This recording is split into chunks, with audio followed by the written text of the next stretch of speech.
Bonjour à tous. Alors, nous sommes de retour pour une autre étude. J'espère que tout s'est bien déroulé la semaine passée pour votre examen. Et puis, certainement, on veut remercier le Seigneur pour son soutien dans notre vie. Comment il console nos cœurs. Il y a des épreuves, il y a des afflictions des fois ou des difficultés, mais le Seigneur nous console. Et la paix du Seigneur est quelque chose qui est vraiment merveilleux. Gloire au Seigneur Jésus et gloire au Père et au Saint-Esprit aussi. Alors, nous continuons ensemble concernant l'étude des épîtres de Paul aux Romains et aux Galates. Et même plus spécifiquement, maintenant, nous parlons de la grâce de Dieu. Alors, si tu te rappelles, on a vu ensemble comment la grâce de Dieu, c'est vraiment la faveur, le soutien, l'aide, la miséricorde de Dieu. Évidemment que nous ne méritons pas. C'est pour ça qu'on appelle ça une grâce. C'est une faveur imméritée, une faveur non méritée. Mais Dieu est miséricordieux, il est gracieux et il veut nous pardonner et nous aider dans notre vie. Alors, on parle de la grâce de Dieu, la deuxième partie. On va demander au Seigneur de bénir notre étude de ces paroles avant. Père, merci beaucoup pour ton esprit qui nous a donné ce livre. Merci pour tes vérités et tes promesses. Gloire à toi que l'on peut te connaître. On veut te demander de nous aider par ton esprit maintenant. Aide-moi afin de pouvoir être l'outil que tu veux que je sois et vraiment bien partager, bien aider les gens par tes paroles. On prie aussi que tu aides tout le monde à prendre le temps d'écouter, de suivre dans tes paroles. Vraiment, ouvre les yeux de notre compréhension et aide-nous à recevoir complètement tes vérités concernant ta grâce, le salut, comment être juste devant toi. On demande ceci pour ta gloire, Père, et par le nom de Jésus-Christ. Amen. Amen. Alors, comme on disait, tout ceci là se rapporte à la réalité de comment est-ce que moi je peux être reçu par Dieu. En réalité, je ne peux pas travailler ou payer pour être reçu par Dieu. Je ne peux pas me justifier devant Dieu.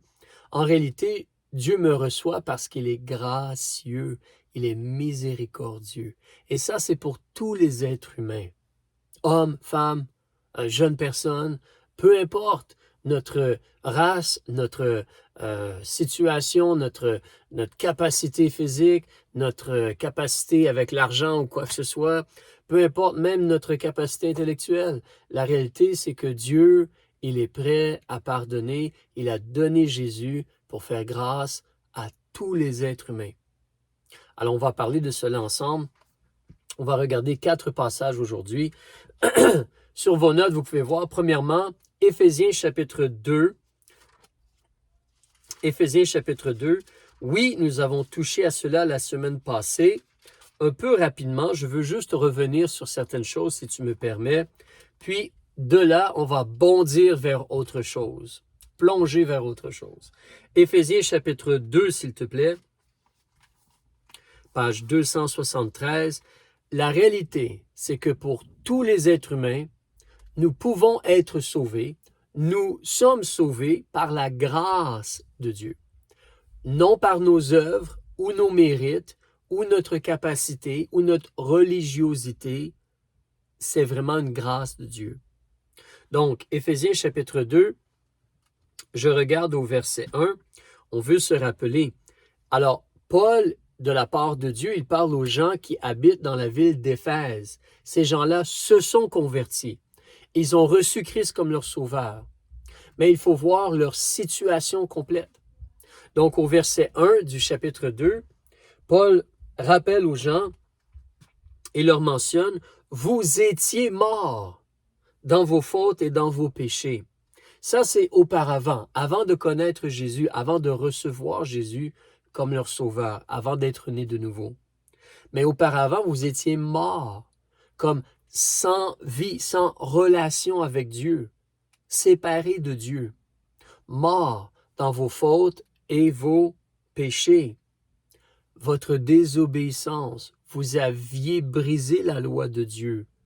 À cause de cela, vous étiez comme séparés de Dieu. Peut-être des fois tu parlais avec Dieu ou tu essayais de lui parler, mais en réalité tu étais séparé de Dieu. Verset 2.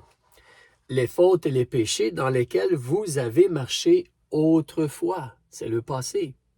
Mais autrefois, tu marchais, tu vivais dans la désobéissance, la rébellion devant Dieu. Selon le train de ce monde, selon la façon de vivre de ce monde, selon le prince de la puissance de l'air, de cet esprit qui agit maintenant dans les fils de la rébellion. Le prince de la puissance de l'air, c'est le diable. Il a une puissance, mais il n'est pas tout puissant. Le prince de la puissance de l'air, c'est comme un esprit. Ce n'est pas un être humain, le diable, ou Lucifer, ou Satan. Cet esprit qui agit maintenant dans les fils de la rébellion. Encore aujourd'hui, le diable, justement, tente, essaie d'influencer les hommes, les femmes. Il les mène vers la désobéissance, la rébellion, le péché. Il agit encore aujourd'hui. Alors, et on te dit au verset 3, parmi lesquels nous. Remarque, le nous est intéressant, ça inclut celui qui écrit, M. Paul, et toi et moi, tout être humain, parmi lesquels nous vivions tous autrefois. Donc, parmi les fils de la rébellion, là au verset 2, parmi lesquels nous vivions tous autrefois, selon les convoitises de notre chair. On suivait le désir de notre chair, de notre physique, accomplissant les désirs de la chair et de nos pensées. On suivait ce que notre cœur voulait, ce que nos pensées décidaient ou voulaient, et nous étions par nature des enfants de colère comme les autres. Alors ça, c'est l'être humain avant de recevoir Jésus-Christ. Un esclave du péché. Peut-être certains font un peu mieux que d'autres, mais la réalité, justement, on marche selon le train de ce monde. On est fils de rébellion. On suit la convoitise de la chair ou la convoitise de notre cœur. Enfant de colère, mort, sans vraie relation avec le Dieu créateur. Peut-être religieux, mais sans vraie relation avec le Dieu créateur. C'est la condition des êtres humains. C'était ma condition à moi et c'était ta condition à toi avant de connaître et recevoir Jésus-Christ. C'est là qu'au verset 4, il dit « Mais Dieu qui est riche en miséricorde. » Alors, Dieu est très riche, il a toutes choses, mais surtout il est riche en miséricorde, à cause de la grande charité dont il nous a aimés. À cause de la grande charité dont il nous a aimés. Ce n'est pas parce que nous le méritions, c'est sa grande charité. Lorsque nous étions morts dans nos fautes, nous a rendus à la vie ensemble en Christ. Tu vois, nous étions morts dans nos fautes, mais Jésus nous a ramenés à la vie. C'est là que, en Jean chapitre 3, nous appelons cela la nouvelle naissance. Jésus, il a dit à Nicodème, si un homme ne naît de nouveau, il ne peut voir le royaume de Dieu. Naître une deuxième fois. Physiquement, tu es né un jour, moi aussi, mais il doit y avoir un autre jour où tu es ramené à la vie.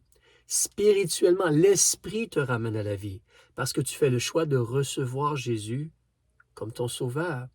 Tu es prêt à te repentir, à te détourner du mal et recevoir Jésus comme ton sauveur. Donc, lorsque nous étions morts dans nos fautes, il nous a rendus à la vie ensemble en Christ. Il y a une parenthèse, il te dit, c'est par grâce que vous êtes sauvés. Ce n'est pas par vos mérites, par vos œuvres, par vos actions, par des commandements, par une façon de vivre. C'est une grâce.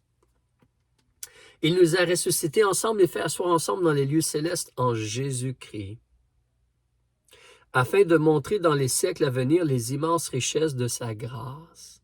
La grâce de Dieu, elle est très grande. Elle peut pardonner tout être humain, même les pires criminels.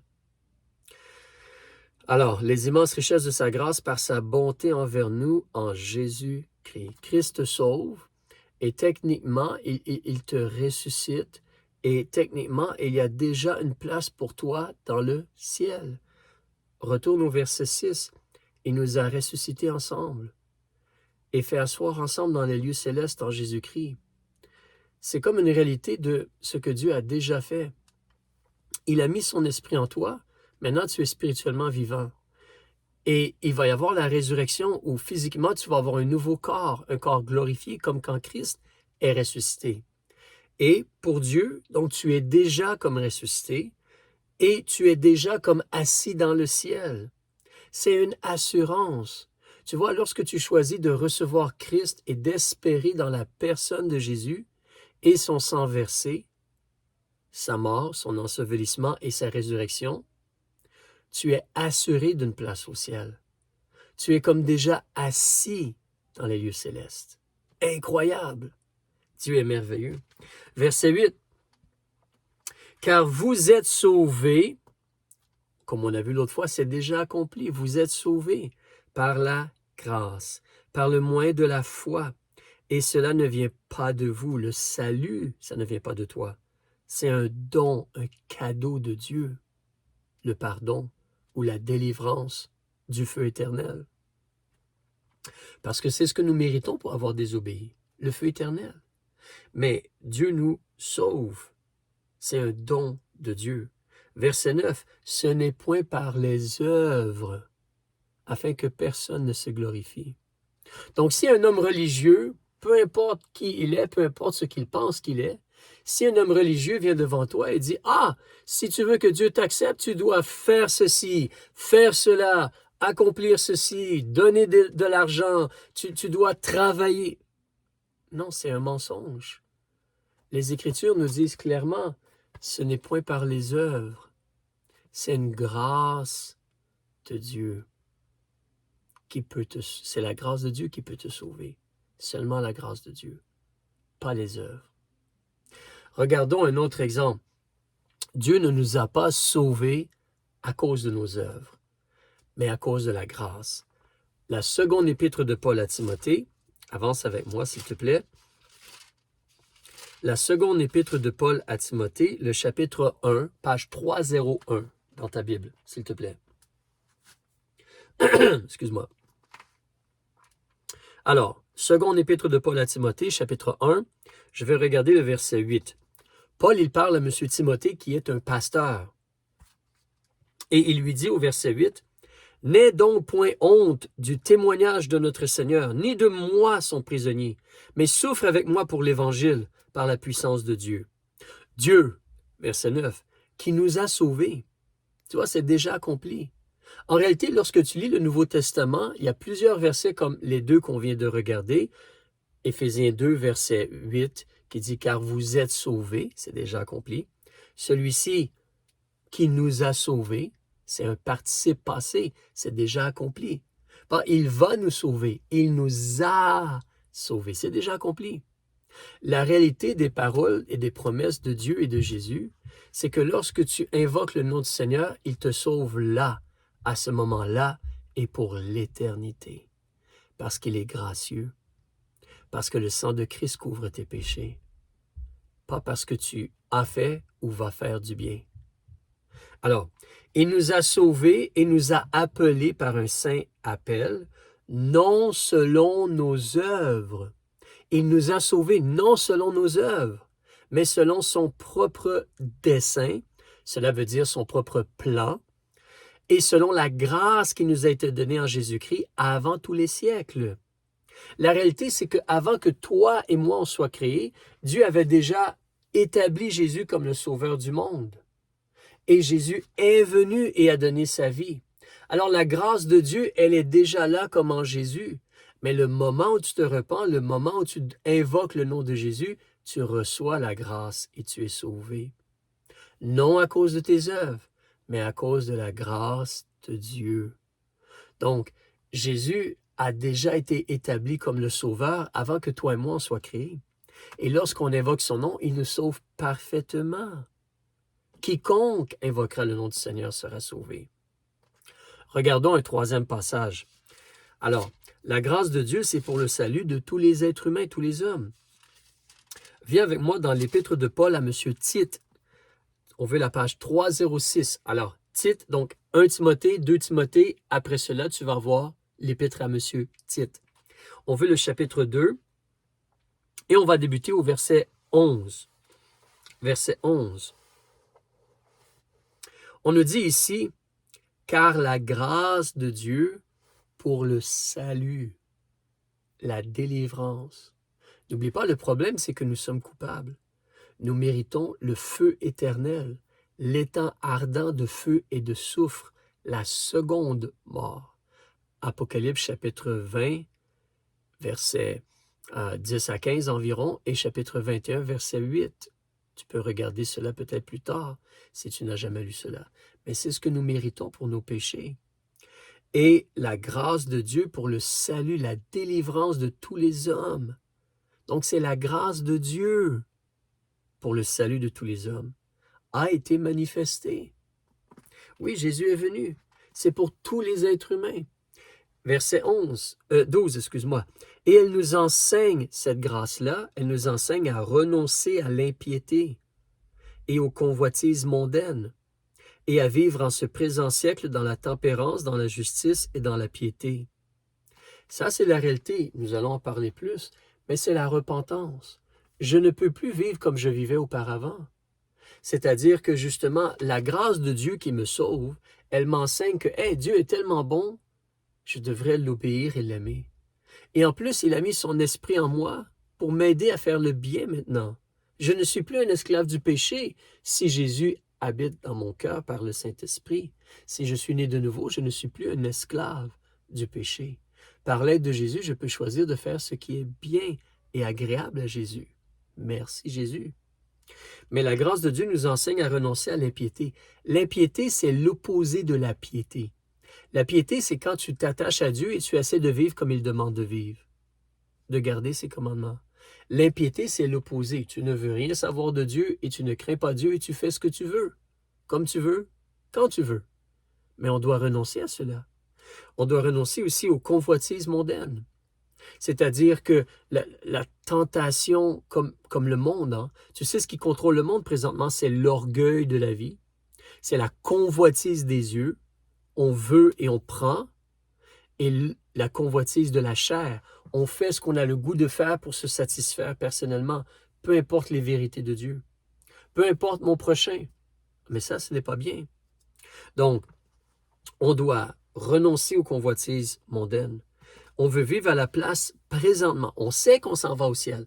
On est déjà assis dans les lieux célestes. Tu te rappelles, on vient juste de lire cela. Et donc, qu'est-ce qu'on fait? Présentement, on veut vivre dans la tempérance. La tempérance, c'est comme on est contrôlé. C'est comme on n'est ni froid, ni chaud. On est exactement le climat, la température appropriée. On est contrôlé, modéré, tempéré. Contrôlé par l'Esprit de Dieu et les vérités de Dieu. Alors la tempérance, la justice, faire ce qui est juste et droit devant Dieu, et la piété. On a vu, ça c'est s'attacher à Dieu et vivre comme Dieu demande de vivre. Verset 13, qu'est-ce qu'on attend? La bienheureuse espérance et la manifestation de la gloire de notre grand Dieu et Sauveur, Jésus-Christ. Jésus va revenir pour chercher les siens et les amener dans la maison du Père. On appelle cela l'enlèvement. Tous ceux qui croient en Christ vont être enlevés de la terre et amenés dans la maison du Père. Puis, il y a un temps de jugement et les prophéties, comme dans le livre de l'Apocalypse, vont s'accomplir. On ne peut pas parler plus de ceci présentement, mais on attend le retour de Jésus pour nous prendre avec lui. Verset 14, Jésus qui s'est donné lui-même pour nous, afin de nous racheter. Tu vois, tu n'as pas à payer. En réalité, Jésus t'a racheté. Jésus a déjà payé pour que tu puisses entrer dans la maison du Père. Il a payé en prenant tous tes péchés et tout le châtiment que tu mérites. Il a payé en versant son sang divin, sa vie. On va parler plus de cela dans les semaines à venir. Mais Christ, il s'est donné lui-même pour nous racheter de toute iniquité et de nous purifier et de se former un peuple particulier zélé pour les bonnes œuvres. Tu vois, comme l'autre fois on a parlé, on voit en réalité, Jésus t'a sauvé, il t'a racheté, il t'a délivré du contrôle que le péché avait sur toi pour que maintenant tu fasses des bonnes œuvres. Donc, Dieu ne t'a pas sauvé parce que tu as fait des bonnes œuvres. Dieu t'a sauvé pour faire des bonnes œuvres par son aide. OK? Si tu regardes au verset 15, tu peux voir comment c'est important ce qu'on voit, parce que Paul dit à M. Tite, qui est un pasteur aussi, il lui dit « Enseigne ces choses ». C'est important de les enseigner. Exhorte et reprends avec une pleine autorité, que personne ne te méprise. Tu es le pasteur, enseigne les vérités de la parole de Dieu. C'est la grâce qui nous sauve pour faire le bien maintenant et faire des bonnes œuvres. Mais la grâce nous sauve parfaitement et pour l'éternité. Regardons un dernier passage, toujours dans Tite, le chapitre 3, juste plus bas, et nous allons débuter au verset 3, si tu me permets. On nous dit au verset 3, encore là, Paul parle donc à M. Timothée qui est pasteur, mais il lui dit au verset 3, « Car nous aussi, donc il s'inclut lui-même, nous étions autrefois insensés, désobéissants, égarés, assujettis à des passions et à des voluptés diverses. » Comme on suivait nos passions et notre désir de se satisfaire nous-mêmes. Et volupté, hein, c'est les plaisirs de la chair, puis ces choses-là, là, se satisfaire soi-même. Mais on suivait cela. Vivant dans la malice, ça c'est faire ce qui est méchant, ce qui est mal, et dans l'envie, digne de haine et nous haïssant les uns les autres. Si nous sommes honnêtes, oui, certains sont peut-être meilleurs que d'autres, mais les êtres humains sans Christ, c'est comme cela qu'ils vivent. Regarde autour de toi. Rappelle-toi, toi, avant de connaître Jésus, comment tu étais? C'est une très bonne description de comment nous sommes. Insensés, désobéissants, égarés, assujettis, contrôlés par nos passions et par le plaisir de se satisfaire soi-même. La malice, la méchanceté, l'envie, la jalousie, la haine. Mais quelque chose s'est produit. Jésus, Dieu a agi, il a envoyé Jésus. Jésus a agi, il a donné sa vie en rançon. Et quelqu'un t'a parlé de Jésus et tu as entendu au sujet de Jésus. Alors regarde maintenant le verset 4. Lorsque la bonté de Dieu, c'est la bonté de Dieu, notre Sauveur et son amour pour les hommes ont été manifestés, il nous a sauvés. C'est encore un participe passé. Il nous a sauvés, pas il va nous sauver. Il nous a sauvés. C'est accompli.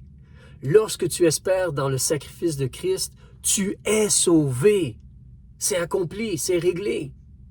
On te dit au verset 5, non à cause des œuvres de justice que nous aurions faites, comme dans le futur. Dieu ne te sauve pas parce que tu vas faire du bien. Dieu ne te sauve pas parce que tu as fait du bien.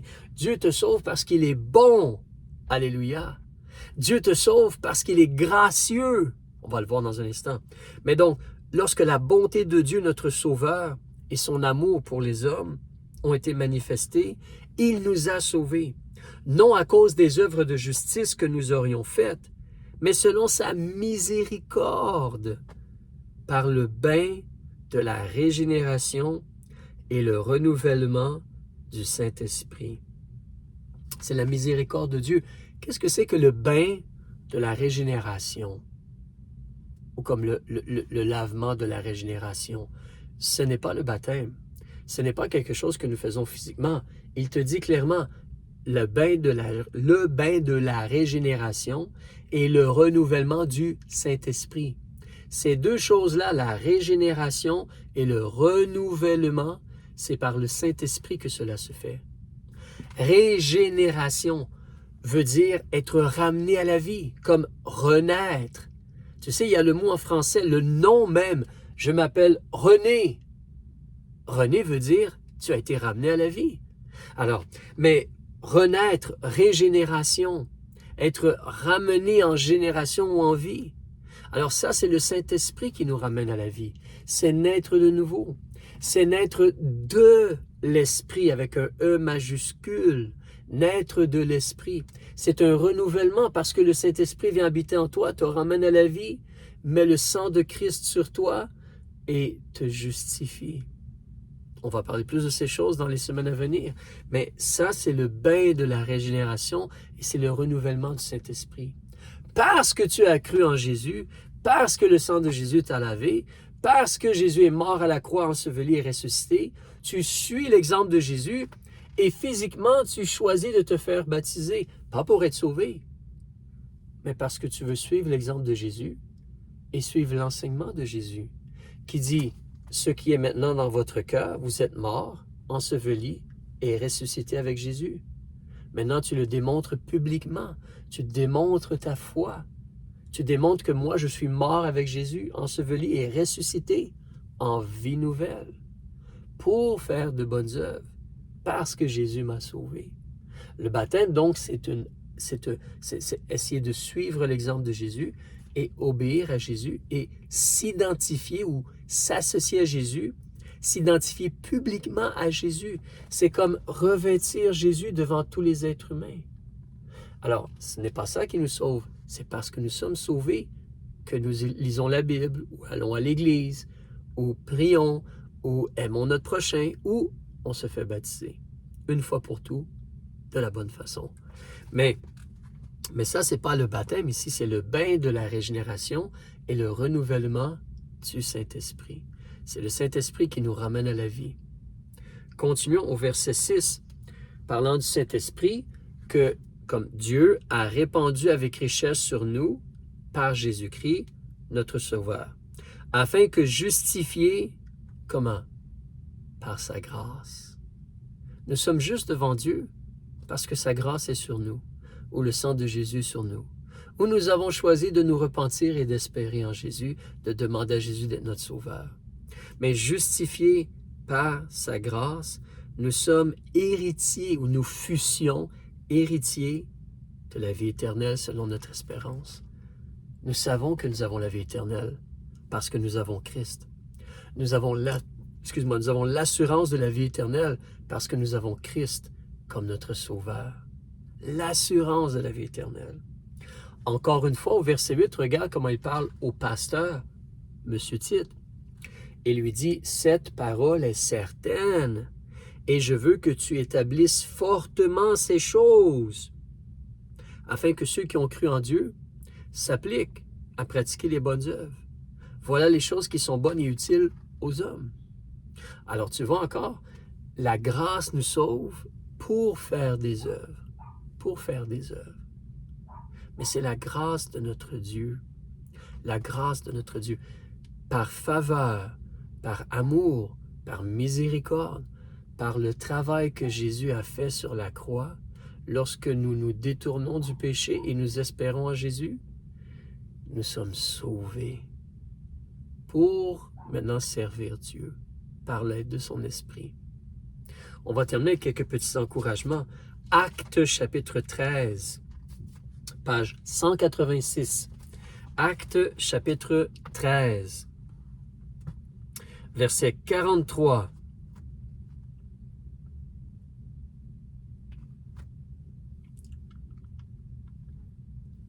Actes chapitre 13 et le verset 43. Alors ici, tu as justement comme Paul et aussi Barnabas, dans un voyage missionnaire, ils ont été à un endroit et remarque comment ils parlent aux gens. Si tu regardes, je crois qu'ils sont à Antioche de Pisidie de mémoire, mais si tu regardes au verset 43, on te dit « Quand l'assemblée se fut dispersée, plusieurs Juifs et prosélytes pieux suivirent Paul et Barnabas, qui s'entretenant avec eux, les exhortèrent à persévérer dans la grâce de Dieu. » C'est ce que nous devons faire.